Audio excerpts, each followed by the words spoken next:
Bonjour à tous, c'est Hugo, ravi de vous retrouver pour cette nouvelle vidéo. Aujourd'hui, je vais vous donner 3 setups ICT, SMC de scalping super précis avec toutes les choses à regarder avant de prendre position. On va voir tout ça ensemble. Le scalping, c'est quoi? C'est prendre des trades sur une période de temps très courte. Donc M5, M1, M3 et surtout durant des laps de temps à forte volatilité, les kill zones. Le but, c'est que les mouvements soient rapides. Trader le M1 durant la nuit, c'est pas du scalping, car votre trade, il va durer des heures et des heures, car il n'y a pas de volatilité.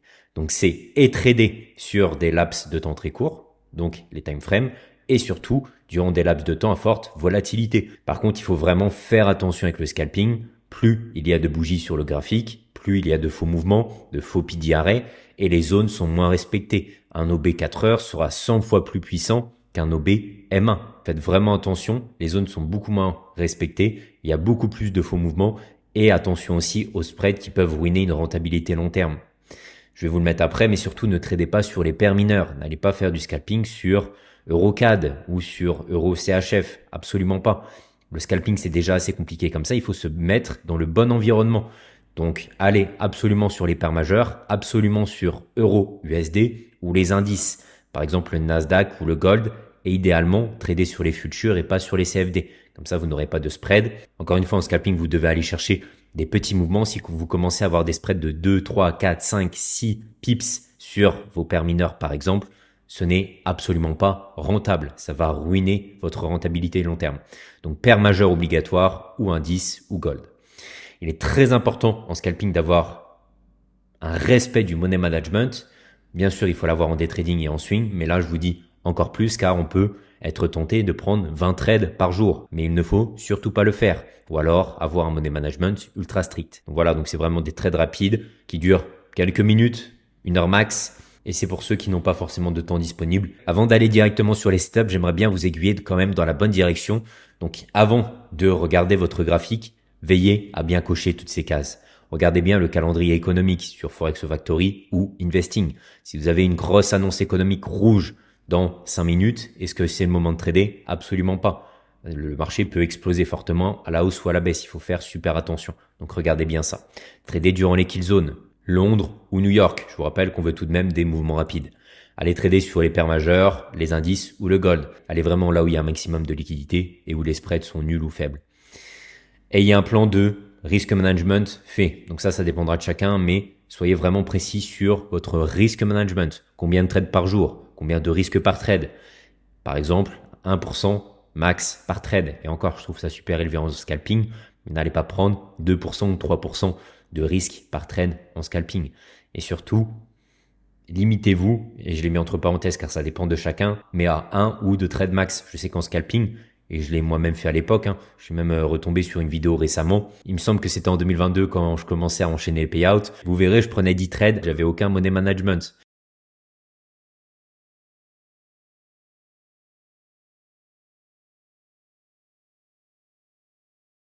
Bon, grâce à une bonne analyse, j'arrivais déjà à faire des payouts, mais croyez-moi maintenant, avec mon expérience, soyez ultra précis là-dessus, car ça va vous pénaliser sur le long terme.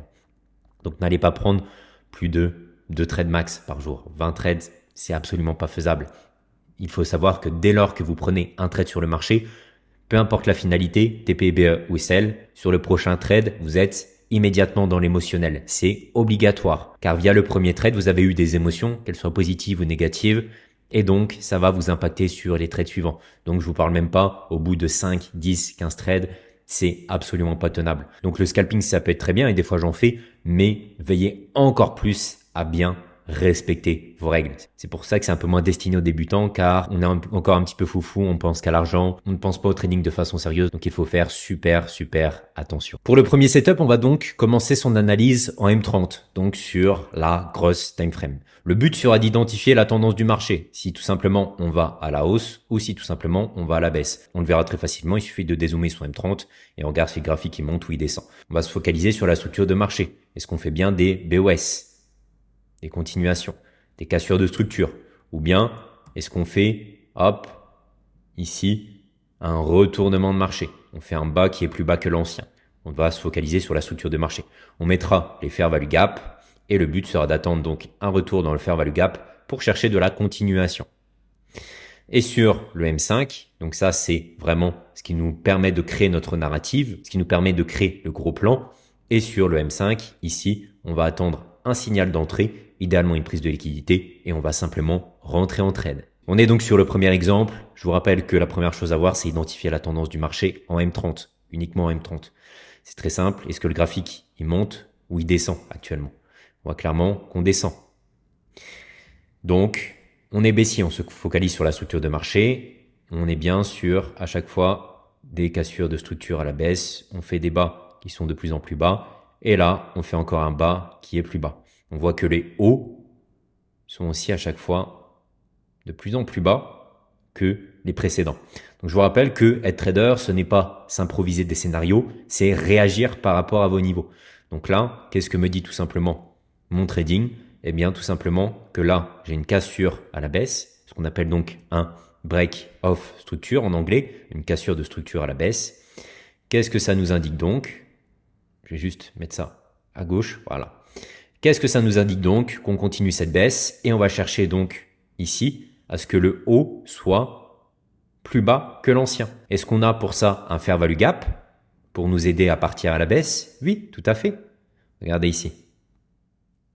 On a un pattern de continuation.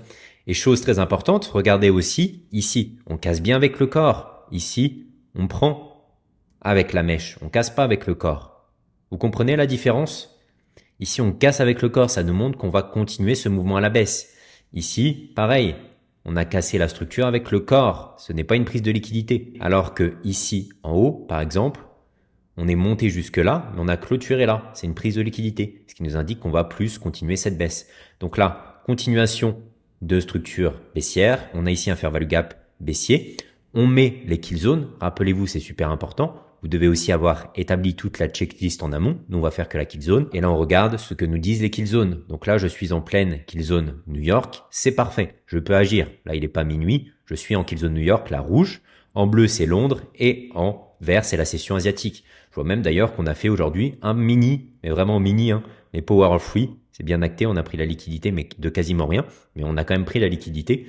Donc, les chances qu'on continue sont encore plus fortes. Donc là, vous l'aurez compris, vous avez fait tout le travail en M30. Le but sera ici d'attendre vos confirmations sur le M5 et ensuite de partir à la baisse pour, par exemple, ici aller prendre ce plus bas. Vous avez déjà votre TP qui est acté sur le marché. On va donc descendre en M5. En M5, est-ce que je prends directement une vente là? Surtout pas. Une fois que vous avez identifié votre fair value gap M30, vous devez attendre patiemment dans ce niveau. Il faut attendre qu'on le touche. Là, c'est parfait. On l'a touché. Donc là, on est dedans. C'est parfait. Maintenant, on va attendre notre signal d'entrée. Donc idéalement, une prise de liquidité ou ça peut même être, et ça, je vous l'ai montré dans ma vidéo précédente, ma vidéo sur les fair value gap, un fair value gap dans un fair value gap, par exemple. On va voir ce que c'est encore une nouvelle fois. Donc là, est-ce que j'ai mes confirmations de baisse? Absolument pas. Regardez, on fait une énorme bougie haussière. Est-ce que ça vous donne envie de vendre comme ça? Non, on va attendre patiemment. Ici, qu'est-ce qu'on peut voir? On a quand même une belle bougie de rejection. On est toujours ici dans mon fair value gap M30. Hop. Je vous rappelle que c'est la stratégie du setup 1 que je vous donne. Donc là, on est toujours dans le fair value gap M30, c'est parfait. Et là, on prend le haut de la mèche précédente. Donc si je vais sur le M1, vous allez voir qu'on a une prise de liquidité. Voilà. Donc là, maintenant, on va attendre nos confirmations. Ici, on a déjà une prise de liquidité, mais là, je vois qu'on a toujours un fair value gap haussier qui tient, et d'ailleurs qu'on est en train de rejeter. Donc, il faut faire attention. Ici, on peut encore continuer à la hausse et ensuite partir à la baisse. Là, je suis dans un niveau de résistance M30, mais le but, c'est que aussi sur mon M5, je crée un niveau de résistance pour donc aligner mes timeframes et que et mon M30 et mon M5 rejettent. Donc là, je vais tout simplement attendre une clôture en dessous du fair value gap haussier. Hop, on a donc notre clôture et regardez ce qu'on a même ici. On a l'apparition d'un fair value gap baissier. Donc ça, c'est mon setup de fair value gap dans fair value gap. C'est ma vidéo juste avant celle-ci. Allez voir sur ma chaîne si vous êtes intéressé. Qu'est-ce que c'est ça? C'est tout simplement quand vous êtes dans un gros fair value gap au time frame, ici en M30, ici, ce que vous allez attendre, c'est avoir en M5 un même fair value gap dans la même direction. Donc là, on cherche de la baisse et on est dans un fair value gap M30. baissier. Ce que je vais donc attendre à M5, c'est aussi l'apparition d'un fair value gap baissier. Car si mon M30 et mon M5 me disent qu'on va à la baisse, on va fortement aller à la baisse. Et là, regardez, on a attendu nos confirmations. Donc là, comprenez qu'on a un énorme niveau de résistance. J'ai mon fair value gap M30, mon fair value gap M5. Je peux maintenant, dès lors, me positionner sur le fair value gap, me protéger par exemple ici avec le swing high. Encore une fois, en scalping, si vous n'avez pas encore l'expérience, ne collez pas vos stops. Je sais qu'il y a de beaux risque-reward à faire. Là, on peut par exemple aller viser du 5 ou du 6, peu importe. Prenez déjà vos protections, habituez-vous au scalping, au low time frame et après on verra. Donc là, on est pris dans le trade et ensuite, le trade part parfaitement ici à la sell side liquidity. Et regardez, mine de rien, là je suis en M5 et là vous commencez à avoir 30-35 minutes de consolidation. Est-ce qu'on continue la baisse? On va continuer la baisse, mais n'oubliez pas qu'en live, vous avez aussi la psychologie. Le mieux, c'est ici, par exemple, de quitter son trade derrière la liquidité et reprendre si jamais vous avez un nouveau setup. Mais vous comprenez? Ici, on a donc identifié la tendance du marché. Donc, on va à chaque fois de plus en plus bas. On a un graphique qui va à la baisse. On a vu que la structure de marché nous disait qu'à chaque fois, on faisait des cassures de structure par le bas. Donc, on cherche de la continuation baissière. On avait ici un fair value gap M30 en kill zone. Ce qu'on a donc fait, c'est attendre le retracement dedans et attendre un signal d'entrée. La partie la plus dure pour vous sera sûrement cette partie d'attendre un signal d'entrée. Et pourtant, j'ai envie de vous dire, c'est aussi la plus simple car il suffit d'attendre tout simplement ces petites confirmations. On se presse pas, on attend une prise de liquidité, un fair value gap dans un fair value gap et on cherche de la baisse. Donc là, le trade aura pris 30 minutes. On est vraiment ici sur du scalping. Et bien sûr ici, je vous l'ai pas mis, mais on a aussi ligne vertie de fair value gap. Ce fair value gap haussier qu'on a vu tout à l'heure, qui devait emmener le marché à la hausse. On a clôturé en dessous. On a donc un double niveau de résistance. Ce setup était vraiment magnifique et je pense que vous comprenez pourquoi. Le deuxième setup, c'est le combo du M15 et du M3. Le but, c'est d'avoir un draw en liquidity, c'est-à-dire une cible pour le marché très évidente. Regardez. Quand vous arrivez sur votre graphique, vous allez vous focaliser et mettre vos liquidités. Donc là, on a le bas. Regardez, au final, ici, on a une expansion complète à la baisse. J'ai une expansion complète à la baisse. Et donc ici, en bas, j'ai de la liquidité qui se met. Et en haut, j'ai aussi de la liquidité qui se met.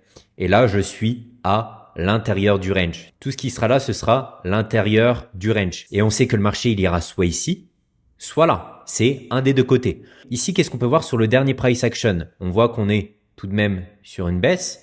Mais regardez ce qu'on fait là. Ici, on aurait dû partir à la baisse parce qu'on a fait un haut qui est plus bas que l'ancien, mais on n'a pas ici repris le plus bas. Au contraire, qu'est-ce qu'on a fait? Regardez. Ici, on a recréé une nouvelle expansion et on a clôturé ici, au-dessus de ce plus haut. Donc là, qu'est-ce qu'on a? On a tout simplement un changement, une inversion de tendance de marché. Regardez, je vais vous mettre la flèche pour bien que ce soit compris. Bas, haut, bas, haut. Ici, une forte expansion baissière. Et là, vous êtes d'accord que la structure de marché nous dit normalement que si on fait un haut qui est plus bas que l'ancien, on doit faire un bas qui est plus bas que l'ancien.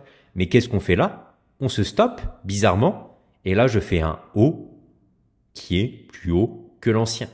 Donc là vous comprenez qu'on est sur une structure de marché qui vient de changer, qu'on a plus potentiellement de chances maintenant de partir à la hausse. Et ça tombe bien car ici j'ai une liquidité à aller chercher. Donc là j'ai une forte liquidité à aller chercher. J'ai mon draw on liquidity. Ce que je veux voir par contre avant le départ de mon trade, c'est une prise de liquidité de mon côté. Donc là, est-ce que j'ai une prise de liquidité? Non, on retrace dans le fair value gap et si on part directement, j'ai pas de prise de liquidité et c'est tout. J'ai pas de trade. Là, c'est un setup que je vous propose. Le setup doit exactement faire ce qui est dit ici. Il doit correspondre à ces règles-là. Sinon, ça ne fonctionnera pas. Donc là, est-ce qu'on a une prise de liquidité? Absolument pas. Regardez ici, on en a eu une là. Au final, on est allé plus bas, mais après, on a fait une énorme hausse. Donc là, on a eu un faux départ.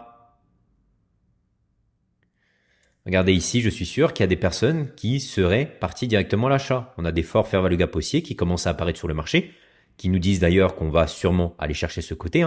Regardez les fair value gap. Ici, ils étaient vers la baisse, donc on va à la baisse. Et ici, ils sont vers la hausse, donc on a plus de chances d'aller à la hausse. Et pourquoi le marché est ici aller plus bas? Pour au final, ici prendre les stop loss des personnes qui s'étaient mis à l'achat un petit peu trop tôt. Et ensuite, pour vraiment partir à la hausse. Pourquoi? Regardez tout simplement, si je fais premium discount, la base de la base, on est revenu ici en discount. Ce sera toujours ça. Si je vous le fais sur les expansions précédentes, est-ce que j'ai un exemple? Regardez ici. Exactement la même chose. Là, regardez, ça paraît super baissier. Une nouvelle fois. Donc là, je m'écarte un petit peu de la vidéo, mais c'est pour vous faire comprendre la chose. Là, vous dites, waouh, grosse bougie noire, on a des fair value gap baissiers, 1000%, ça va partir à la baisse. Ça va sûrement partir à la baisse, mais vous allez vous faire prendre votre stop, et ensuite, ça part à la baisse. Pourquoi? Encore une fois, premium, discount. Ici, on n'était pas revenu. Regardez, on n'avait pas été au-dessus des 0,50. Donc là, le marché a tout simplement créé de la liquidité supplémentaire. Et là, c'est exactement le setup que je vous propose. Donc ici, sur cette nouvelle expansion, on est bien revenu en discount. Mais est-ce que j'ai ma prise de liquidité? Et ça, c'est super important. Et ça arrivera énormément en scalping et sur les low time frame. Je n'ai pas ma prise de liquidité. Donc, je dois attendre. Ici, regardez, j'ai enfin une prise de liquidité. Comme on a eu là, comme on a vu avant, etc. Vous aurez très souvent sur les low time frame, comme ça, un faux départ.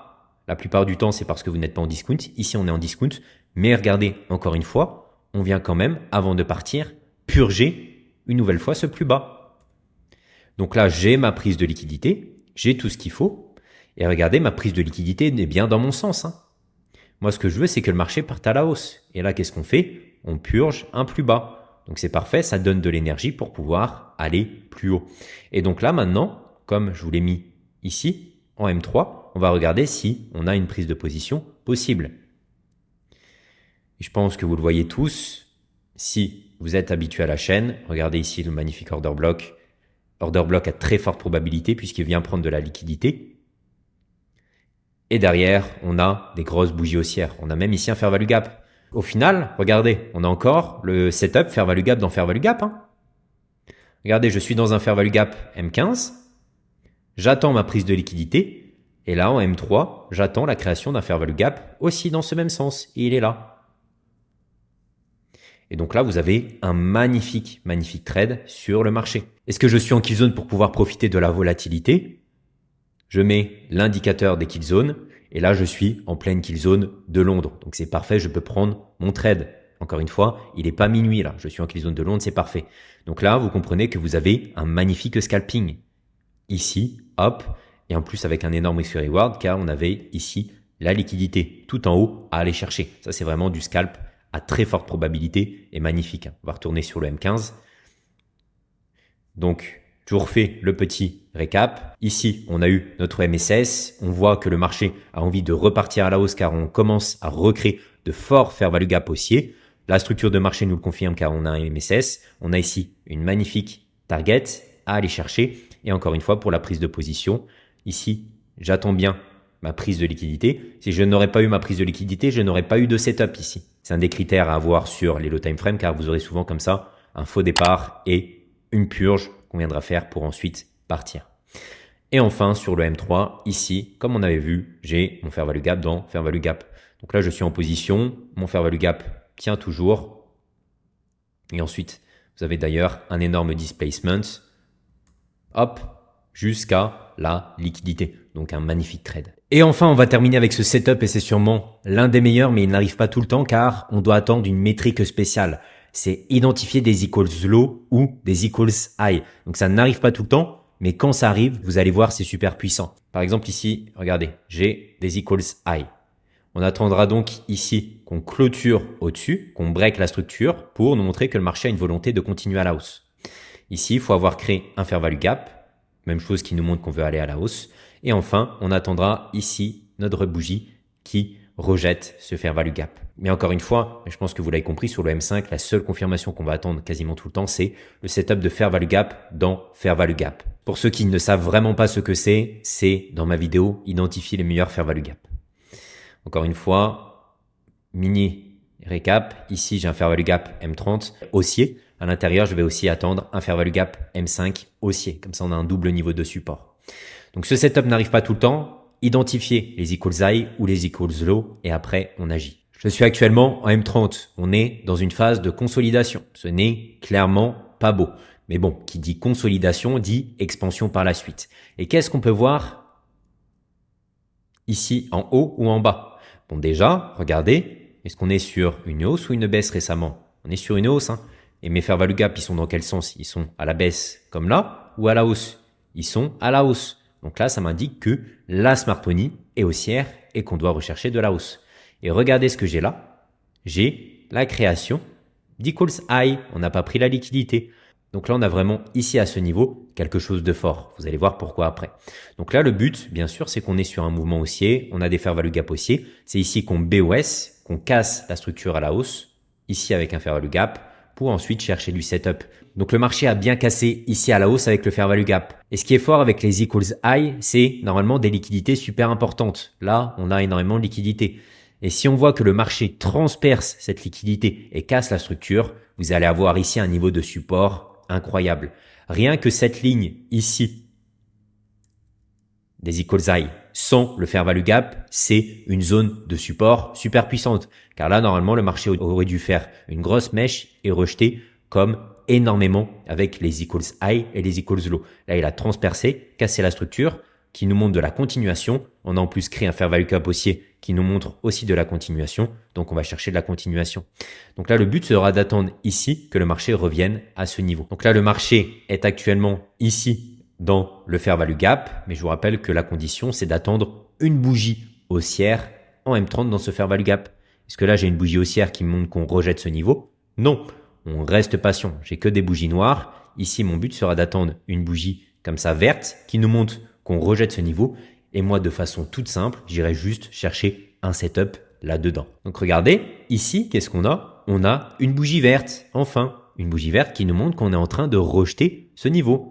Parce que je vous rappelle qu'elle a ouvert ici et elle est tout en bas et clôture ici. Donc là, on rejette fortement ce niveau. Et encore une fois, hein, et ce sera souvent ça sur les low time frame, qu'est-ce qu'on vient faire encore une fois ici? On purge la liquidité.